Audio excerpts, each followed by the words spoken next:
All right, good afternoon, everyone. It is Wednesday, March 8th at 1 o'clock, and we're very excited to have this month's Career Readiness Leaders Network meeting that is all about career pathways. So to continue our series on career advising, we really wanted to take our conversations around career advising and turn them into the next step, which is offering students career pathway options.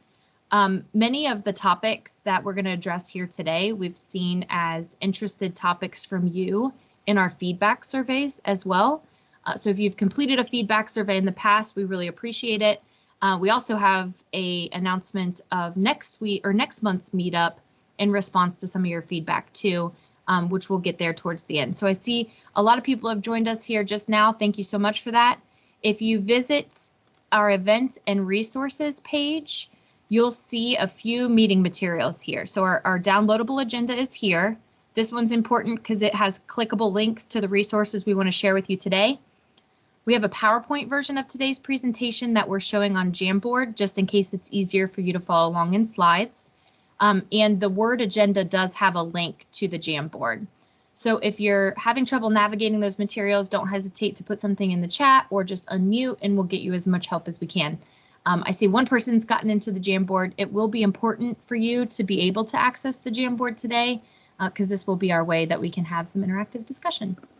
If you're willing and are available to turn your cameras on, we always appreciate that too. It's nice seeing faces and expressions as we're moving through information today. So thank you all very much for joining us. It's very much appreciated.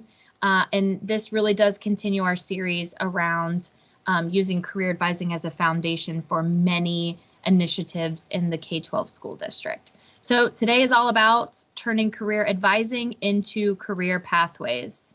And so if you would go ahead and just introduce yourself with your name, role, and organization in the chat.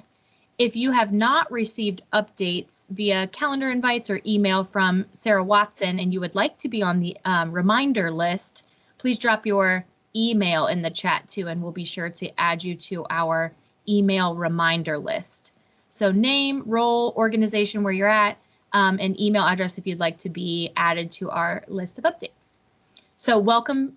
Thank you very much for attending. My name is Cassie Palsgrove. I'm a program administrator for the Ohio Department of Education in our Career Connections and Success Found office. Our facilitators are often in our planning team, our cross-agency folks, along with our partner at the ESC of Northeast Ohio. So if any of our facilitators are on and you want to unmute and say hello, please do so. Michelle, I see you. Hello. Thank you for joining us this afternoon. Looking forward to this interactive session. Anyone else on the line able to give a quick hello? Yeah, sure. Hi, I'm Kayla Mack, and I am excited to be here with you guys and to help support you in understanding how we can transition career advising into career pathways. And I am Amy Harker. I'm here from the ESC of Northeast Ohio, and I am looking forward to this conversation today. Thank you for joining us. Perfect. That was great. I didn't even have to call you all out. That was fantastic. Well timed. We've done this enough times now that we have it down to science. And so again, a lot of the purpose of these network meetings are to give you an opportunity to network with each other. We know and have a desire to want to connect you all across the state for people that are interested in making sure that career readiness is a priority of our K-12 school districts across the state of Ohio. So thank you all for introducing yourself in the chat. Hopefully you're starting to see some familiar names. We actually only have 2 meetups left this school year. So we'll be definitely as a planning team taking your feedback into consideration on how to continue these types of meetings. So thank you very much for your participation. If this is your first meeting, thanks for joining us. This events and resources page does have a link to all of our past recorded sessions since August. So feel free to check those out and give us any feedback that you might have using this feedback link on the topics that we've presented. So with that, it looks like a few of you are on the Jamboard. Want to make sure that you definitely have access to that. So again, if you will download our agenda, you will find a link to the Jamboard at the top of the Word version of the agenda. So we want to make sure everybody can get on that. Looks like a few more of you are joining. That's great. It will be important to be on the Jamboard today because we will be using Post-its and things to have a discussion around career pathways. Oh, more of you are getting on. That's fantastic. The other thing I would say anecdotally, if you have a comment or you want to start a conversation, please don't hesitate to unmute and turn your video on if you're willing. We really want this to be a professional learning situation where everybody feels comfortable offering feedback and comments. So please don't hesitate to unmute or turn your video on. So turning advising into pathways, we wanted to kick off today's session with kind of setting the frame for how we want to approach the discussion. Because fair warning, and if you've downloaded the agenda, you see it, we're gonna share a lot with you today. And it's a lot because we want to make sure that we're giving you all the tools and resources to be thinking about pathways as a framework for doing school, essentially. And how does career advising and all the pieces of career advising that we've introduced to you through these meetups kind of lead into this idea of a career pathway for students? And so the foundation of a system of pathways is truly meaningful career advising for students about their goals and what the future lies for them. So really today we want to focus the conversation on thinking about career pathways as a system within a school. So the system of school. And some of you are working in school districts who have already done this. Some of you are working in school districts that are working with school districts that are thinking about doing this. And so I'll be the first to admit, and I know my facilitators will agree, we've not worked in a school district to do this system of school or to facilitate this process. So many of you on the call have much more expertise in the logistics of doing these things than we do. And we would offer you a space to please give advice, offer that in the chat, unmute, however you might feel is appropriate for you, because you're the ones who are on the boots on the ground actually doing and facilitating this work. We've done a lot of national research and are connected to our state level partners who have facilitated state policy here. So we want to make sure that we're blending that state advice with local practice. So please don't hesitate to offer any of your thoughts as it relates to the local level of implementing career pathways as well. Lastly, today is again all about introducing you to resources to guide your systems thinking on career pathways. So again, we're kind of talking about if you're looking at the framework of a school district, how do you take a foundation of career advising and turn it into a system of pathways? So first, to kick off the conversation, and those of you that are new to Jamboard, let me give you a quick tutorial. If you've clicked the link and you're one of these anonymous animals up here, your screen should look something like this. And if you're having trouble finding this particular slide, you should be able to navigate either using this bar. Oh, and I see where you all are. And we're actually on slide 4 here. So if you want to navigate to slide 4, I'm going to ask you to use your post-it function here. So you just click the little post-it and give us your definition of career pathways. And that's going to kind of give us a sense of where everyone's understanding of a career pathway is for students in K through 12 education. So I'm going to give everybody about 1 minute. Drop your post-it. What does career pathways mean to you?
Just a little reminder as you're using the Jamboard. So the Jamboard is a collaborative space. So if I move a Post-it, it moves for you too.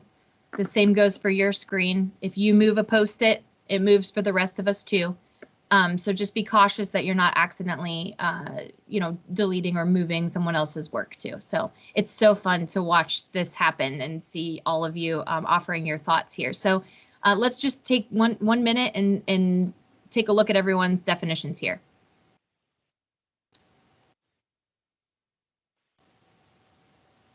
As you're reviewing these definitions, if there's one that really stands out to you and you're like, oh yeah, that's a really good one, go ahead and take your pen tool, and you can change the color if you want, or you can change what it is, and just give like a little star or a little check mark.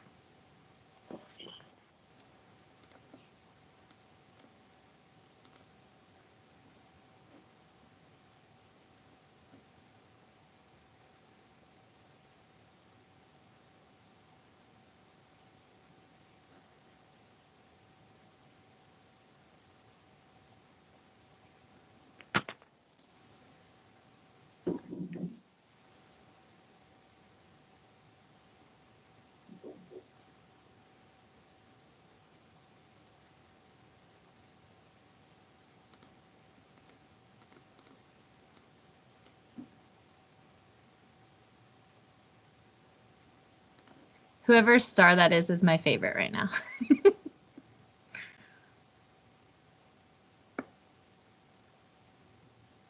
I'm seeing some agreement here.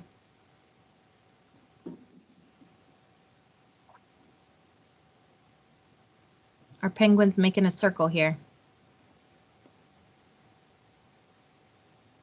Very nice. So it's interesting, and we kind of know this anecdotally from conversations with educators across the state. Everyone's definition of a career pathway is a little different. What we want to do today is share with you, the national definition of career pathways as defined by the Workforce Innovation and Opportunity Act, which is WIOA for short. So we want to share with you that definition. We also want to talk with you just generally about what makes a good career pathway or a good system of career pathways, because all of these definitions look pretty spot on, right? It's the education and training, it's the goal part of this, it's the 21st century skills, it's a way for students to show be shown the opportunities that they have after high school and beyond. So these are correct, and understanding how we can co-articulate and use very similar language when we talk with stakeholders around the importance of career pathways and having a unified voice. The more we can share a vocabulary, the better. So I so appreciate your participation in this opening activity, because I think this will kick us off very well. Before we transition into the kind of set of slides here around this presentation, does anyone have a discussion that they'd like to have, like a comment or something that they want to mention after reflecting on these discussions?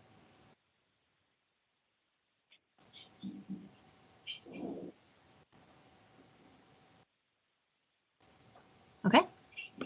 So we feel heard on the Jamboard. I'm liking that. Good. Okay. So when we talk about what exactly are career pathways, and again, if you're on the Jamboard and you want to navigate to the same slide I'm on, just select this little caret here to the right.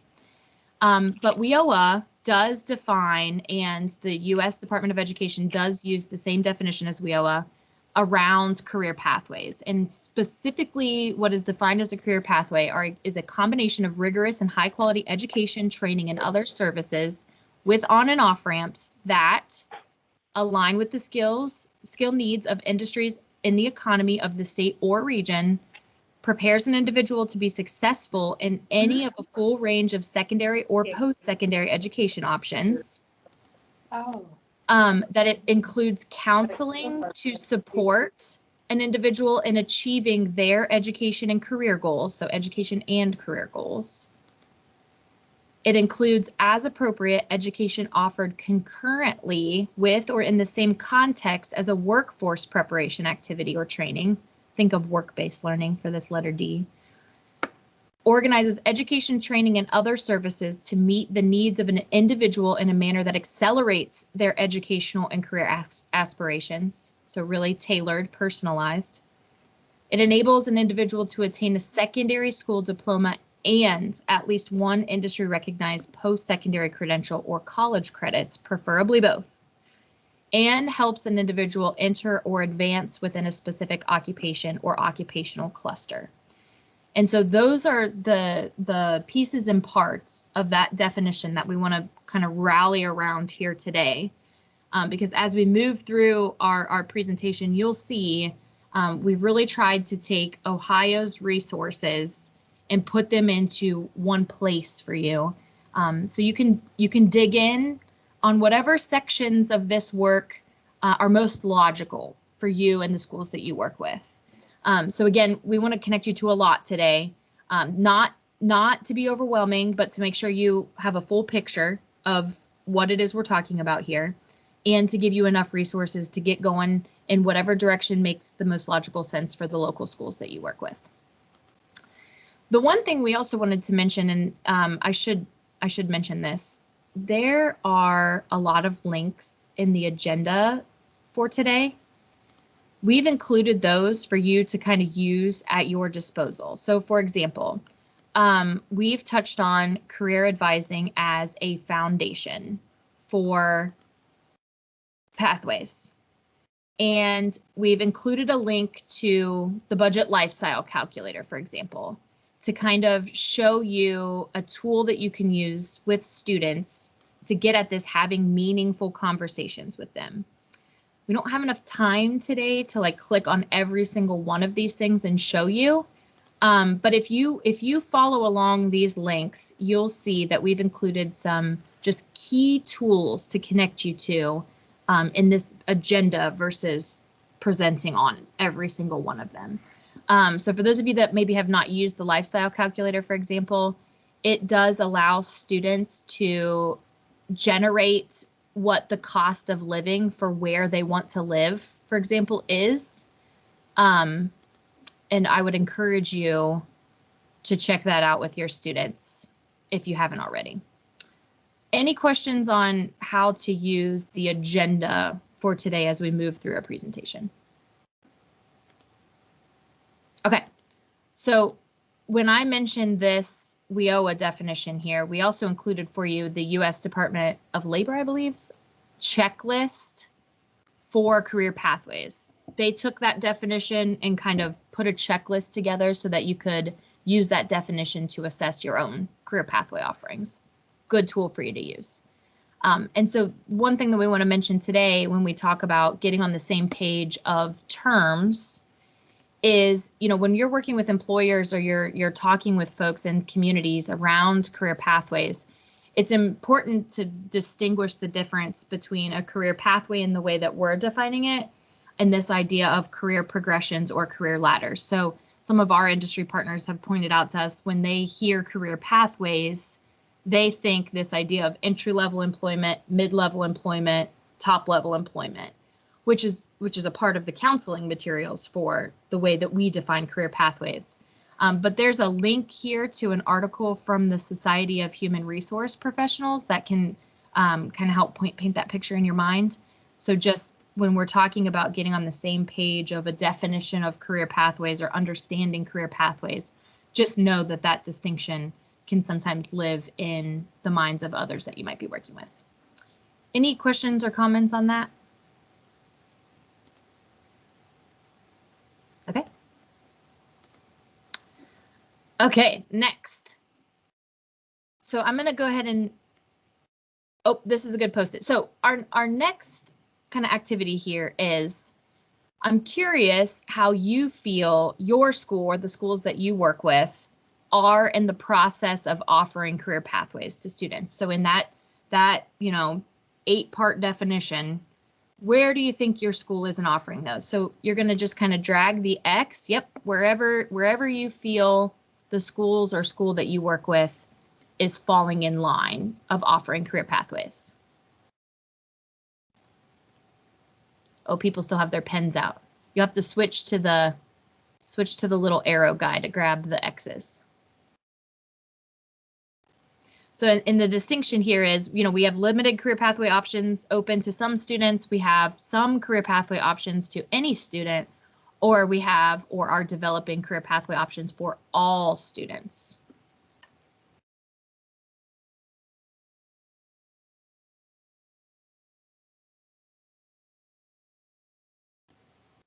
I feel like I want to do a technical assistance call with our participant that has this post-it. So if you need anything, whoever wrote this, don't hesitate to reach out to our planning crew here, and we'll do our best to get whatever information we can for you to be helpful.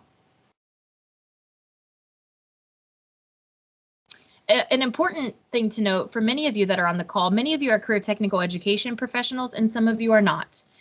So the career technical education pathways, whether it's offered at a career center or offered within your own school, those can be examples of high quality career pathways. So the career pathways can live outside of our career technical education system. The most robust, when we're going to connect you to the quality program standards that career technical education pathways use, that system is absolutely counted as a career pathway system. Okay, we got a lot of X's in the front half of our whatever I want to call it here, our slide here. Good.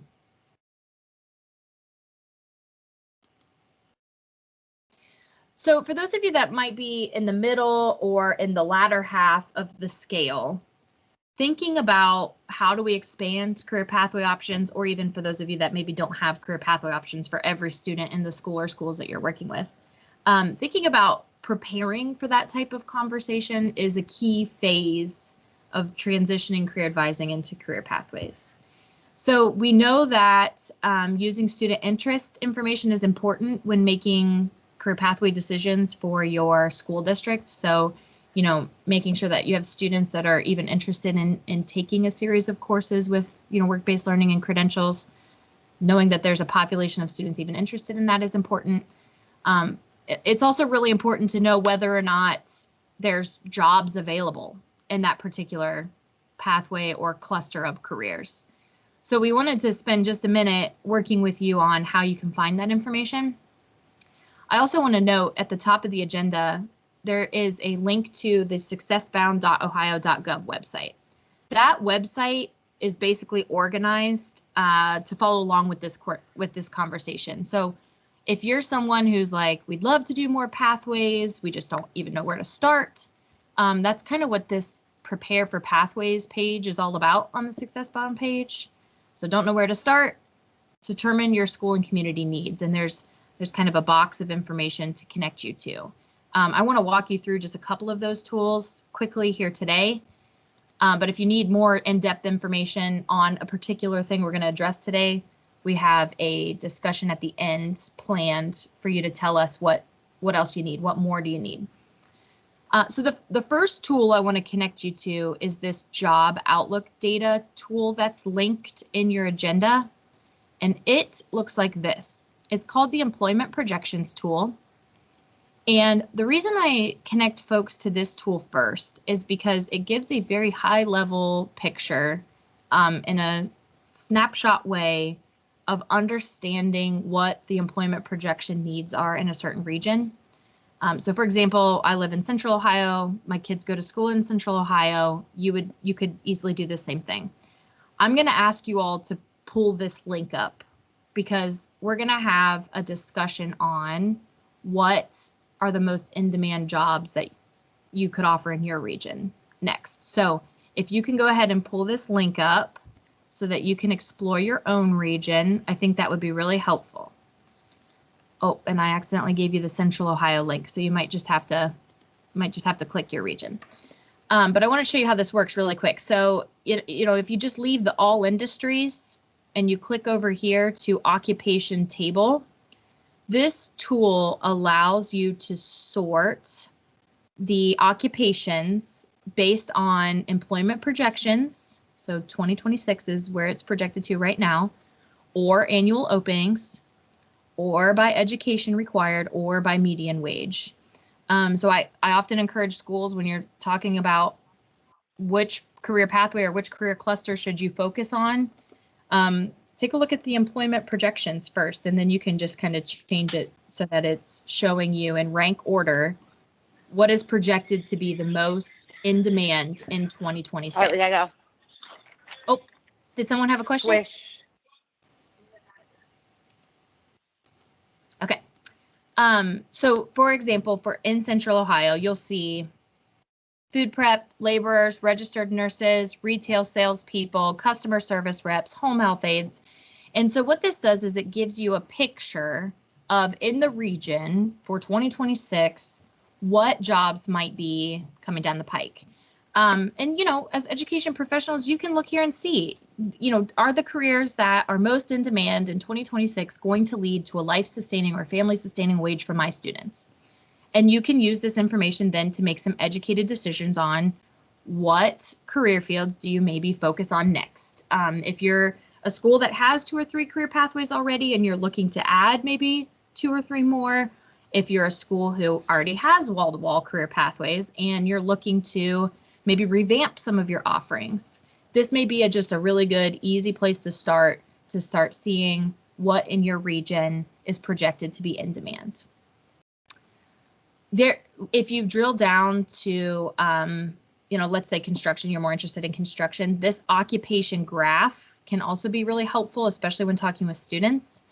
The bigger bubbles mean that they're more in demand. So it's kind of fun for students to, you know, explore this tool in this way since it's a little more visual. We do also want to mention that the Office of Workforce Transformation, the Governor's Office of Workforce Transformation, has a great tool in the topjobs.ohio.gov website.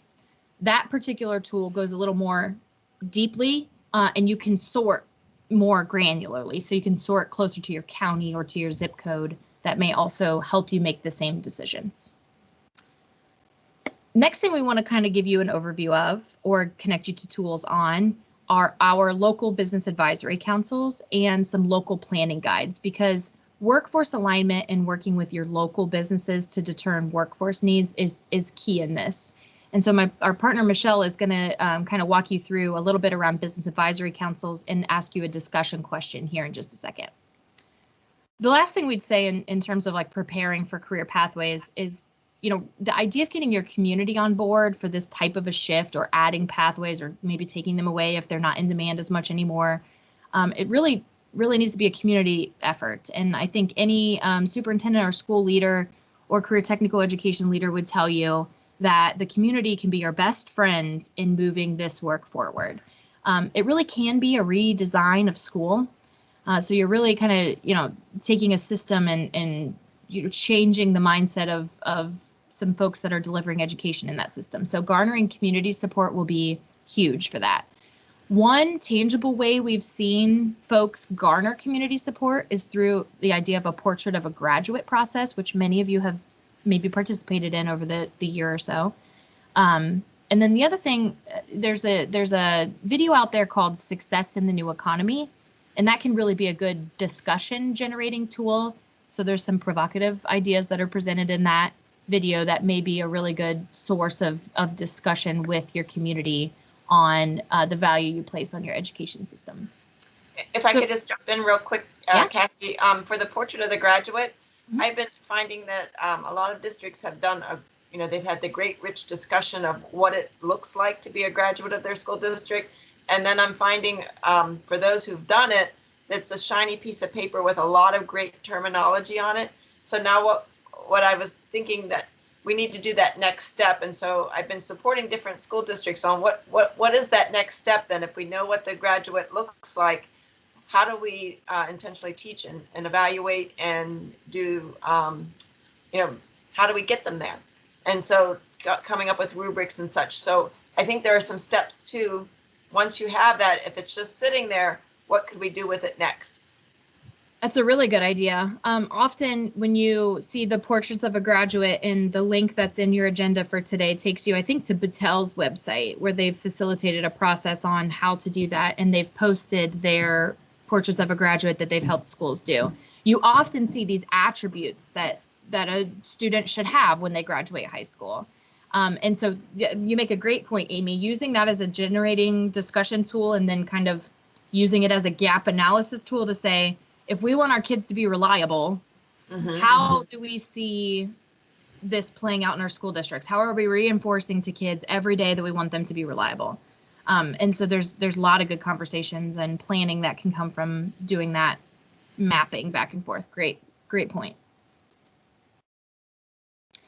So we have 2 discussion questions for you, and I want to make sure Michelle gets a chance to share with you some information around business advisory councils. But again, if you haven't had a chance to do it, one of our discussion tools is going to, or one of our discussion questions is going to ask you what areas you might see in your region using this tool. So if you haven't already, go ahead and visit this employment projections tool, pull up your region, take a look, and then we'll jump into our discussion around preparing for career pathways. Michelle, was there anything specific on business advisory councils you wanted to share before we start our discussion on that? Well, just like Cassie just pointed out, with the resources to be able to pinpoint what needs are available, or what gaps in employment are available in your region, business advisory councils, which are actually mandated by each district. Each district is supposed to have a business advisory council to help guide students and partner with education as well. And they're instrumental in helping to address the local business needs also in preparing students. Perfect. So we're gonna ask you a little bit about your business advisory council here in a minute. But the first discussion question around preparing for pathways we want to ask you is, what are the top 2 industries in your region that you feel students may also be interested in to consider developing new career pathway options in your school around? And if you already have career pathways in your school with those top regions, just go ahead and drop that in there, and you can say, we already have this, but healthcare, or we already have this, but construction labor workers. So 2 industries in your region that you feel students may also be interested in to consider developing new career pathway options in your schools. If in your head you're thinking, I'm not really sure what students may be interested in, I would encourage you to sign up for our Ohio Means Jobs reporting tools. It's a teacher or school counselor level view around those career cluster inventories that students can take on Ohio Means Jobs. So if you don't necessarily know what your students may be interested in, we'd love to connect you more deeply on a tool to help you do that. So we'll take 2 minutes, drop your top 2 industries in your region that you feel students may also be interested in to consider developing new career pathway options in your school.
That's great.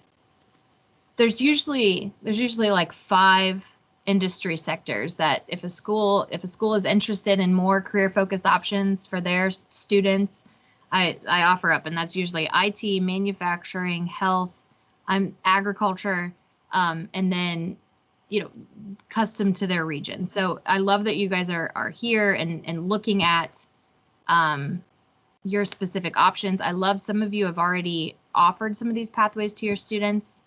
And I love looking for partners who may be interested in work-based learning and internships. And those are absolutely key components of career pathways, high quality career pathways. So loving this reflection here. Okay, now we want to turn your attention a little bit to business advisory councils. Michelle? Yes, so just to figure out where you are, if you can go ahead and use the arrow icon to identify, first of all, your familiarity with business advisory councils. Are you familiar with the business advisory councils that are in your district? You guys are doing a great job.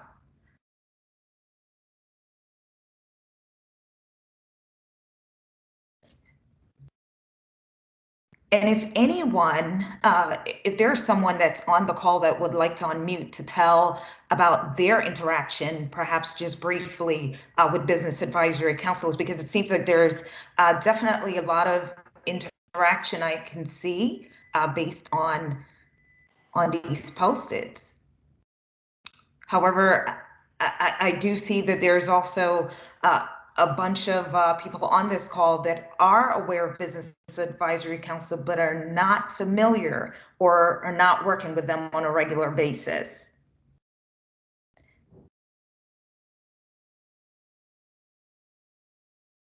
So business advisory councils, just to kind of reiterate quickly again, they can play a vital role in helping to provide opportunities for students to identify those skills that may be needed in your local area, but also helping to provide opportunities for students, whether it be mentorship or also internships as well. And I know Cassie will continue to provide some other resources that are available, but business advisory councils are definitely very instrumental in helping in that career advising process. And just to take that a step further, I mean, you know, if you're, which many of you already have your course offerings planned for next year, but let's say, you know, over the next school year, you realize that, you know, there's an emerging need in, you know, cybersecurity in your area, and you'd really like your students to have an opportunity to do that.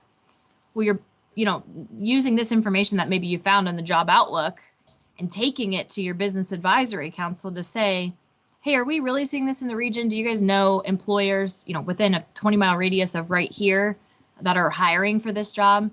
Sometimes your business advisor, often your business advisory council can give you more localized information to have those discussions, because they're the ones that are hiring students after high school. And not to overwhelm you, but one other data point that I want to connect you to when you're thinking about preparing for pathways, every traditional school district report card has information on the number of students who enroll in 2- and 4-year degrees after high school, and then also the 6-year graduation rate of those students. So I'm just going to pick on a school district that starts with A here. I think Ada starts with A. Yes. If you click any school district and you head over to their Prep for Success data, this is the screen that pops up. But if you go to this College Ready tab, there are, you know, 2 data points for you to be connected with as career readiness leaders. Like, number one is this: what was the percent of the 2017 graduating class that entered college within 2 years? So for Ada High School, 59.7% of their students graduated and then went into college within 2 years. But their graduating class of 2013, 50% of that graduating class actually graduated college within 6 years of leaving high school. So using that data point to kind of do that backwards planning with your local employer partners can be really powerful. So if your business advisory council, for example, knows that 50% of students are finishing some type of a 2- or 4-year degree in your area, that means 50% didn't. You know, what can we do to provide some strategic interventions for those kids who maybe, you know, either graduated and didn't move on to a 2- or 4-year degree, or maybe did start a 2- or 4-year degree and didn't necessarily finish it. So, you know, leveraging your business partners to be thoughtful about that population of student and better understanding what happens to students when they graduate can be a very valuable and useful tool when having these conversations with your students or with your education community. And, you know, knowing that about your students can then help you decide how many career pathways should students have access to? Does every kid need exposure to a career pathway? So I connect you with that data source, not to overwhelm you, but also to get you thinking about how you might engage in those conversations with your Business Advisory Council. Any thoughts, comments, questions on preparing for pathways?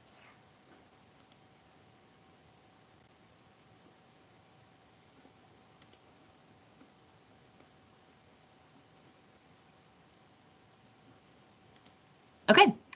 The one thing I'd mention too is, this is gathered, or this process or these resources are gathered from, national and state resources. So this is not a cut and dry process. Every school district, every, partner is going to go through a different process to arrive at these opportunities for students.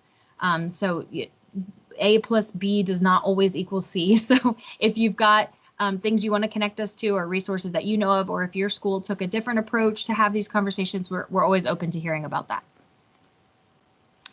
All right, so let's talk a little bit about designing and developing career pathways. So, career pathways can be implemented in a lot of different ways. The key here is making sure that there's an alignment to the career advising that's happening for students. A career pathway is not going to be effective if a student is enrolled in a pathway that they're not actually interested or equipped to do. That's why those on and on ramps are so important. And our Career Connections framework really does a good job of providing a framework for how, starting in kindergarten, schools, teachers, educators, parents, community members can have conversations with students about ultimate career goals, so that whatever pathway a student is pursuing makes sense for them in the interim. Now, all of that said, we all know it's also important for kids to be able to cross things off their list.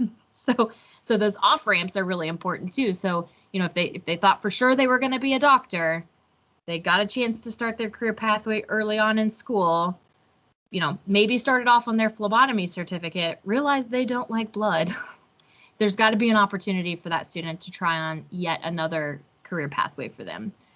Otherwise, the system is restrictive, right? And that's not really the goal here. The goal is to give kids early opportunities to try on careers, so that we're authentically engaging them in what they want and is possible for them to do. So one of the big things we want to make sure that you're connected with here today are some key design questions that you can be considering as you move through this process, or if you're thinking about eventually offering a system that has career pathways for all students. So one thing we want to connect you to, and again, the links that we've included on the agenda, we may not always draw attention to them. So for example, I'm not going to pull up the Career Connections framework here today, but you can if you've not seen it before. But one link that I do want to point you to for our next discussion is this Elements of Quality for a System of Career Pathways. So if you head to this link, and I'll drop it in the chat for you, we have kind of a draft design questions around 4 quality elements for you to take a look at. And if you just click this link, it'll download a Word document for you. And it basically lays out, when we're talking about what makes a system of high quality career pathways, it's really all about the learning environment and culture, the business and community engagement, the actual pathway design, and then educator collaboration. So when you download this particular document, again, it's in draft status, but would love your feedback on it. It takes you to a document that, again, has some key design questions for you to be thinking about within those 4 quality indicators, those 4 quality elements. So hopefully it's a helpful tool for you to be thinking about what are some key questions that we should be answering or able to answer as we think about pathway design. So for example, there should absolutely be some type of a post-secondary alignment to whatever pathway you're implementing within your school. Our students provided the opportunity to learn academic principles through real-world contexts. So is there an embedding of real-world learning or career-focused learning within an academic setting too? So thinking about these design questions in this way may help a school district or community that's thinking about this system of pathways get down into the details of what does it take to have a high quality system. So I want to make sure you're connected to that because it may be helpful as you're thinking through what your pathways look like. The other thing is, especially for our career technical education programs, there are quality program standards for pathways to consider. So we've linked that here in your agenda. If you're interested in taking a look at those quality program standards, our CTE professionals on the line are experts in that and are, I'm sure, willing to help navigate through those quality program standards. The other thing to consider when you're designing and developing career pathways is, how do your current courses maybe help flesh out a career pathway, or how can you reinforce this career focus, personalizing learning throughout your courses? So there's kind of two tools that we've linked here for you to just take a look at if you're there for your career pathways. One is the Standards by Design tool. We've taken all the career technical education standards and the English language arts, math, science, and social studies standards for grades 7 through 12 and aligned them so that you can see, which career fields do science standards best align to and vice versa. So take a look at the tool if you're interested in that type of a work. If you're not there yet and that's overwhelming, apologies. But don't hesitate to reach out if you're more interested in that. The next piece of guidance I want to connect you to is this around integrating coursework. So Ohio passed a law that allows for schools to offer kind of 2 courses within 1 course period. So when you take the standards of, let's say, English, 9th grade English, and you look at the standards for, I don't know, communications, primer 1, I don't know if that's a real course, but I just pulled that out of my hat. And you see that there's an alignment there that you could really teach whatever communications primer 1 is asking you to teach and 9th grade English and put them together. You can offer 2 credits for that 1 class. So that integrating coursework guidance is there linked for you if you're there and ready to have that conversation. So when you're thinking about designing and developing career pathways, making sure that alignment to career advising is there, it's the foundation, that you're answering some key detailed design questions, and that you're considering how your current course connections can really drive that message home. For our discussion, we're going to ask you to pull up those quality elements. So I'm going to share my screen over there to show you one more time what that document looks like. And we'll put a link in the chat to where you can find that specific document. Maybe it doesn't want me to share it. But the document can be found right here on this Designing and Developing Pathways page. Oh, it was right there. And then again, you just click this link to download that. So when you're thinking about designing and developing pathways, which of these quality elements resonates with you the most? We'll give everybody 2 minutes.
I love that someone just like made that bigger. It was like, yes, look at this one. I love this business and community engagement that's happening. Absolutely. Learning environment and culture. And, you know, I think the reason why on the educator collaboration post-it kind of also applies to that why around learning environment and culture. You've got to have buy-in to really make these pathways work in the way that they're intended to work. So great. You know, again, would love to hear from folks who have maybe already, you know, started this process or have implemented this process. Any advice you want to give folks on the call that might be interested in expanding their career pathway options? Any advice you have in any of this work, we'd be happy to take.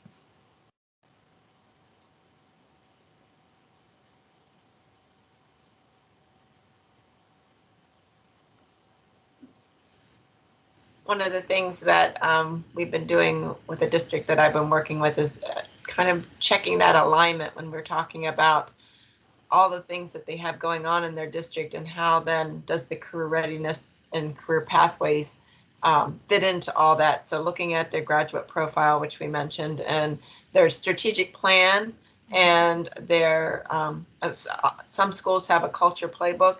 How does that all align together in order to fit career in, so it's not a separate thing out to the side that is over here, but it's all integrated together and aligned? You're so right on that, Amy. Yeah, because it really can come from all ends. Yep, love that. Thank you for my fellow OCD person that just adjusted that circle for us. Appreciate you. Okay, that's awesome. So, you know, once you've kind of prepared for your pathway selections, you've got your community and your business partners on board, and you've developed this system of which pathways you want to do, you know, it's kind of time to implement those things. And again, if we're pulling from that definition we started with, a career pathway is courses, it's mentoring, it's advising, it's workplace experiences, it's industry recognized credentials, it's connections to post-secondary. So a pathway is a lot of things. So in order to implement it, you know, sometimes you got to get creative with scheduling. So, you know, thinking innovatively about what does a career pathway experience look like for a student? Is it always at school? Is it always during school time? These are key design questions for you to be thinking about as you move through these discussions with, you know, your leadership or even yourself with your community. So creative scheduling, we've linked here for you kind of a tool that helps with this idea of master scheduling in career academy models. So I hope that's a useful tool for you. To Amy's point about like integrating these conversations across everything we do in education so it doesn't feel like a separate thing. You know, right now, one of our tools that we can use to do that is through graduation planning. So every student in the state of Ohio needs to have a graduation plan starting in the 9th grade as it stands. And the department's put together a graduation plan template for you. In that planning process, having students figure out which courses they're going to take is key in that. Every student needs at least 20 credit hours in those buckets of, you know, academic and elective areas. So one way that we've tried to hopefully help you in having these conversations about, you know, traditional academic courses are a part of a career pathway if we talk about them that way. We have this dynamic career pathways tool on the Ohio Means Jobs webpage, and this is going to be one of the tools that I pull up for you because I want to make sure everybody knows that this set of courses exists.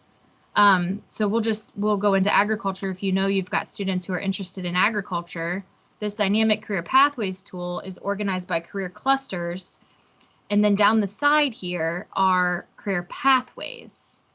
So many of you have students who want to be a veterinarian, right? Or an animal scientist of some kind. So these pathways then can help you have these conversations with students to say, I know you're interested in animals, so let's take a look at everything you could do with animals and maybe not only rely on one idea of working with animals. But what I really wanted to show you was we'll just keep going with this example. If you've got a student who you know is on a vet science pathway, or wants to be on this vet science pathway, we've kind of put together some model courses of study on what courses a student maybe should pursue as a part of that. So you'll see some career technical education courses if those are offered, for your students at that school. And then, the traditional academic courses that they need to be graduating on time. But what this does then is also gives your teachers an idea of like, well, if a student is taking biology and they're really interested in this animal science pathway, if there's a research project, then, maybe a student should do that as through the lens of a veterinarian. So it gives you kind of a high level way to start thinking about how to embed those career conversations in courses too.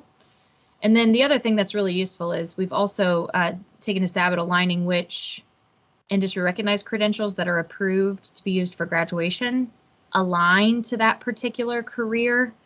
So again, if you're advising a student or, having the student do research and you want them to start pursuing which credential they might want, here's a list that aligns to an animal scientist occupation. So I want to make sure you see that tool too, because the way I just played out that conversation on careers, you could do with any within this dynamic career pathways tool. Okay. Also, when implementing and evaluating, and we're very quickly running out of time, which I knew this would happen. The idea of placing students after high school and making sure that they actually have somewhere to go is very important. So I know as a high school teacher, I'd always ask my students, what are you doing next year when they were seniors? And they'd rattle something off. And if they had an answer for me, like I stopped there, right? Like it was very much like, well, I'm going to OU next year. Cool. And I just kind of stopped there. So sometimes that's just an answer, right? And they're just trying to like get you off their back for a second. So, having some type of a verification of did the student actually get enrolled? Have they attended and checked all the boxes that they need to be accepted? Having that deeper level of, okay, that's what you're doing, prove it to me, can be really helpful for students because, too many are matriculating out of our system and really not knowing what their next steps are. So getting clear on how you're placing students after high school, whether it's into a livable wage job or a 2 or 4 year degree program, and other adult industry recognized credential program, the military, something after high school is very important. And then, never stopping, continuously improving every year, thinking about what that process looks like. And this tool that we've linked here for you kind of gives you a high level way to analyze your career pathway effectiveness. So if you're interested in a tool to get thinking about how effective is your career pathway, there's one linked here for you. So I know that was a lot. I apologize. But when we're thinking about implementing and evaluating career pathways, I'm very curious, and I'd love for you all to swap ideas with each other. This year was crazy. It slapped us in the face with something we never expected to endure in education. But surely there's been some lessons learned out of this. How are your schools applying any lessons learned from this year for creative scheduling or placement of students after high school next year? So, Amy, I know your crew is developing an online E4Me virtual opportunities event. Like, is that something you might keep doing in the future? So curious about your lessons learned from this year and how you'll apply those for next year. Let's take just 30 seconds and drop those on.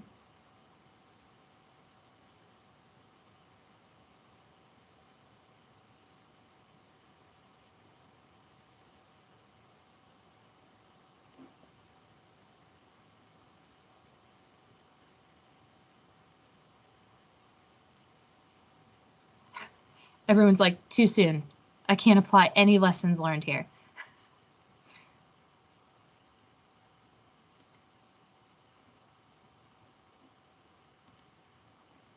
Still processing. I totally respect that.